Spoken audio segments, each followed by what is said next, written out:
ہم نے دیکھ لیے تمہاری امارات کے مظاہرے، اور یہ بھی کہ تم بہت خوش ہو۔ تم تم جلتی ہو مجھ سے ثانیہ۔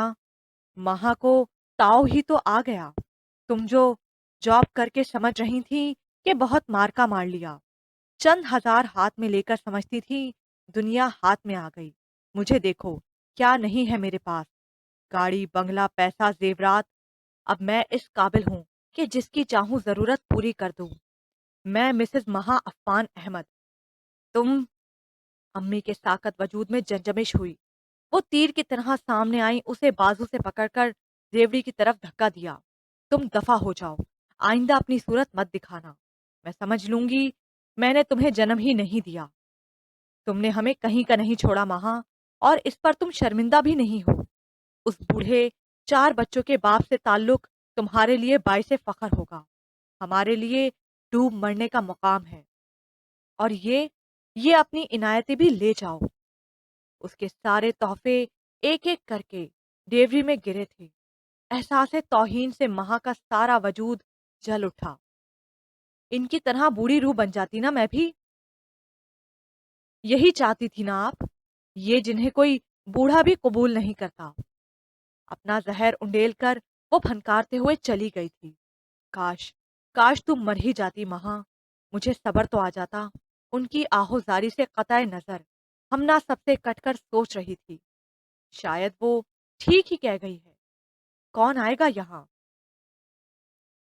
قدسیہ خالہ نے گھر پر میلاد رکھا تھا۔ رباب کبھی نہ آتی، لیکن ایک تو قدسیہ خود گھر پر کہنے آئی تھی، دوسرے مہا کے آنے سے پورا گھر پھر سے ڈسٹرب ہو گیا تھا۔ وہ جاتے ہوئے جو کچھ کہہ گئی تھی وہ خنجر کی طرح سب کو بار بار زخم دیتا تھا۔ پھر اس دن آنے والا احمر کا فون۔ رباب بے حد مضطرب تھی۔ امی میلاد پر جانے کو تیار نہ ہوئی تو وہ بچوں کو گھر چھوڑ کر دادی کے ساتھ چلی آئی۔ قدسیہ خالہ بے حد خفا ہوئیں، آخر وہ باقی سب کو ساتھ کیوں نہیں لائی؟ امی کی طبیعت ٹھیک نہیں تھی، باقی سب بھی مصروف تھیں۔ رباب نے جواب دیا، اسی لیے تو میں نے چھٹی کے دن شام کے وقت میلاد رکھا تھا کہ کسی کو آنے میں وقت نہ ہو، کہ کسی کو آنے میں دقت نہ ہو۔ کم از کم ہمنا کو ہی ساتھ لے آتی۔ مجھے تو لگتا ہے وہ بالکل ہی گھر سے نہیں نکلتی۔ کم از کم میں نے آج کے دور میں اتنی خاموش، تابع سلیقہ شعار اور متحمل مزاج بچیاں کم ہی دیکھی ہیں۔ وہ اپنی کسی رشتہ دار خاتون سے مخاطب تھیں۔ وہ اپنی کسی رشتہ دار خاتون سے مخاطب تھیں۔ کمال ہے، یہ خصوصیات آج تک کسی اور کو نظر نہ آئیں۔ رباب نے تلخی سے سوچا تھا۔ وہ خاتون خاصی دلچسپی لے رہی تھیں۔ ان کا بیٹا کمپیوٹر انجینئر ہے، آج کل لڑکیاں ڈھونڈ رہی ہیں، اسی لیے تو میں چاہ رہی تھی کہ ہمنا آج آ جاتی۔ میلاد کے بعد قدسیہ خالہ نے بتایا تھا۔ رباب کو افسوس ہوا، ہو سکتا تھا ہمنا کی قسمت کھل جاتی۔ بہرحال میں کسی دن انہیں لے کر تمہارے گھر آؤں گی، آنے سے پہلے فون کر دوں گی۔ رباب نے گھر آ کر امی کو بتایا۔ وہ کمپیوٹر انجینئر کی ماں ہمنا کو پسند کرے گی؟ انہوں نے سپاٹ سے لہجے میں پوچھا تھا۔ قسمت کا کیا پتا؟ وہ نظریں چرا کر اٹھ گئی۔ سردیاں شروع ہو گئی تھیں۔ صبح کو پودوں امرود کے درخت پر کوہرا جمع تھا۔ یہ سوکھی سردی بھی مانو جھی کا جنجال تھی۔ بارش نہ جانے کب ہوگی۔ شیر علی رات کو انگیٹھی میں کوئلے دہکا کر دادی کے کمرے میں رکھ دیتا۔ وہ لحاف میں گٹھری سی بنی دونوں ہاتھ باہر نکالے آگ تاپا کرتی۔ گیس کے ہیٹر سے انہیں الرجی تھی۔ گیس کی بو سر کو چڑھتی تھی اور کوئلوں کی سونین ناک چڑھاتی۔ رات کو علی شیر گرما گرم جلیبیاں لے آتا، دودھ میں بھگو کر نانی نواسا کھاتے۔ سونیا پہلے کی طرح چڑھتی نہیں تھی۔ پھپھو نے اس بار مونگ پھلی نہیں بھجوائی تھی۔ فصل اچھی نہیں ہوئی تھی، البتہ دیسی گھی اور شکرکندی ضرور بھجوائی تھی۔ اپنے تمام تر غصے کے باوجود رباب کی حسیات فون کی طرف متوجہ رہتی، مگر اس کے بعد کوئی فون نہیں آیا تھا۔ میں اسے کبھی معاف نہیں کروں گی، وہ دل ہی دل میں عہد کرتی، مگر عمر بڑا ہو رہا تھا۔ اس کے سوال رباب کو پریشان کر دیتے۔ بابا کہاں ہیں؟ پاپا کہاں ہیں؟ آتے کیوں نہیں؟ ہم نانا کے ساتھ کیوں رہتے ہیں؟ اور ایک دن پوچھنے لگا، کیا ہمارے پاپا مر گئے ہیں؟ رباب کا جی چاہا کہہ دے ہاں، مگر نہ جانے کیوں اس نے زناٹے دار تھپڑ اس کے کومل سے گال پر دے مارا۔ ایک پل کو حیرت اس کی معصوم آنکھوں میں منجمد ہوئی، اور جب یہ جمود ٹوٹا تو اس نے رو رو کر پورا گھر ہلا دیا تھا۔ سبھی نے رباب کو لتاڑا تھا، وہ آہت کو امی کی گود میں پٹک کر کمرے میں جا گھسی اور شام تک نہ نکلی۔ عمر کو علی شیر نے بہلا لیا تھا، آہت نانی کی گود میں امی امی کی ضد کرتا رہا۔ پتہ نہیں اس گھر کا کیا بنے گا۔ ثانیہ اتنا تپی ہوئی تھی کہ ہارون کا فون آیا تو اسی پر برس پڑی۔ 2 سال بڑا تھا وہ اس سے، مگر اس نے کوئی لحاظ نہیں کیا۔ بے بھاؤ کی سنائی کہ وہ اگلے دن چھٹی لے کر بھاگا چلا آیا۔ ابو نارمل ہی ملے تھے، دادی نے اچھی خاصی سنائی۔ امی کتراتی کتراتی سی پھرتی رہیں۔ وہ رات کو ان کے بستر میں گھس گیا، ہاتھ پاؤں جوڑے ان کی ٹانگیں دبانے لگا۔ تم نے مجھے بہت دکھ دیا ہے ہارون، اب تو کسی پر اعتبار نہ رہا ہے۔ ہم تمہارے دشمن تو نہ تھے۔ وہ رونے لگی تھیں۔ خدا کی قسم امی، وہ بات نہیں ہے جو آپ سمجھ رہی ہیں، حالات ہی ایسے تھے۔ اس کی بات تو سن لو، اس کی بات تو سن لو۔ کبھی کبھی ان سب کو ابو کے صبر و تحمل پر حیرت ہونے لگتی۔ ایسے وقت میں جب سب ایک دوسرے کو الزام دینے اور لڑنے مرنے پر تلے تھے، وہ خود کو کس طرح سنبھالے ہوئے تھے، ایک پرسکون سمندر کی طرح خاموش۔ صبرینہ ہارون کی کولیگ کی بیٹی تھی۔ ہارون انہی کے ہاں پیئنگ گیسٹ کے طور پر رہتا تھا۔ دونوں ایک دوسرے کو پسند کرتے تھے، مگر نہ تو ہارون کے حالات ایسے تھے کہ وہ شادی کرے، اور نہ صبرینہ کے۔ دونوں کسی اچھے وقت کے انتظار میں تھے کہ صبرینہ کے ابو کی طبیعت خراب ہو گئی۔ وہ چاہتے تھے کہ ہارون اپنے گھر والوں کو بلا لے تاکہ باقاعدہ منگنی ہو سکے۔ ادھر ماہا کی شادی کے بعد حالات ایسے نہ تھے کہ ہارون گھر میں بات کر سکتا۔ اس نے اپنے طور پر ان لوگوں کی تسلی کے لیے ہاں کر دی۔ انہوں نے مٹھائی منگوا کر پورے آفس میں تقسیم کروا دی۔ مجھ سے واقعی غلطی ہوئی، مجھے آپ لوگوں سے بات کرنا چاہیے تھی، مگر ماہا کے فیصلے سے میں اتنا ڈسٹرب تھا کہ گھر آنے کو جی نہیں چاہتا تھا۔ تم نے یہ بھی نہیں سوچا کہ ہم پر کیا گزری ہوگی۔ امی پھر سے رونے لگی تھیں۔ بس کرو عائشہ، ہم جائیں گے صبرینہ اور اس کے گھر والوں سے ملنے، اور جلدی تم لوگوں کی شادی کر دیں گے۔ ابو ابھی؟ ہارون نے کچھ کہنا چاہا مگر انہوں نے ہاتھ اٹھا کر خاموش رہنے کا اشارہ کیا۔ ہاں بھائی، کیا پتا بھابھی کے ابو کی طبیعت پھر خراب ہو جائے اور تم یوں ہی چپکے سے شادی رچا کر ہمیں فون کھڑکا دو۔ ثانیہ نے شریر سے لہجے میں کہا تو وہ بس ابو کے سامنے اسے گھور کر رہ گیا تھا۔ قدسیہ خالہ کا فون آیا تھا۔ وہ جمعے کو ان خاتون کے ساتھ آ رہی تھیں۔ انہوں نے تمام ضروری معلومات پہلے ہی امی ابو کو پہنچا دی تھیں۔ رشتہ واقعی بہت اچھا تھا۔ علی شیر تو باہر سے ان کا گھر بھی دیکھ آیا تھا۔ بہت پیاری کوٹھی ہے۔ تو پھر وہ یہاں کیا کرنے آ رہی ہیں؟ ہمنا نے چپکے سے سوچا۔ اس کا رویہ اب کسی بھی پروپوزل کے آنے پر عجیب سا ہو جاتا تھا، ایک دم چپ اور لا تعلق، اتنا کہ کسی کو اس سے کچھ کہنے کی ہمت ہی نہ ہوتی۔ شاید وہ اس سارے عمل سے تھک سی گئی تھی۔ رباب اور ثانیہ نے مل کر سارا گھر صاف کیا تھا۔ قدسیہ خالہ نے زیادہ اہتمام سے منع کیا تھا۔ رشتہ ہو گیا تو بعد میں جو مرضی کرتے رہیے گا۔ رباب نے کباب اور سینڈوچ گھر میں بنائے تھے، کیک بازار سے منگوا لیا۔ خود وہ لوگ بھی اہتمام کر کر کے اکتا چکے تھے۔ وہ خاتون خاصی ہسمکھ سی تھی، ادھر ادھر کی باتیں کرتی رہیں۔ ہمنا اور ثانیہ کو غور سے دیکھا، سلیقے سے چائے پی۔ رباب کو ہمنا پر غصہ آ رہا تھا، کس قدر سپاٹ چہرہ لیے بیٹھی تھی، ہر بات کا مختصر ترین جواب، بس ہوں ہاں میں۔ اس کی نسبت ثانیہ کتنی فریش لگ رہی تھی، ہنستی مسکراتی چائے سرو کرتی۔ کیا کیا فرق پڑتا ہے اگر ثانیہ کی ہو جائے، اس نے آخر میں سوچا تھا۔ وہ چلی گئیں تو یہ لوگ قیاس آرائیاں کرتی رہیں۔ ان کے رویے سے کچھ بھی تو ثابت نہ ہوا تھا، بالکل نارمل سا رویہ تھا۔ کچھ دن کے بعد قدسیہ خالہ نے فون کر کے معذرت کر لی تھی۔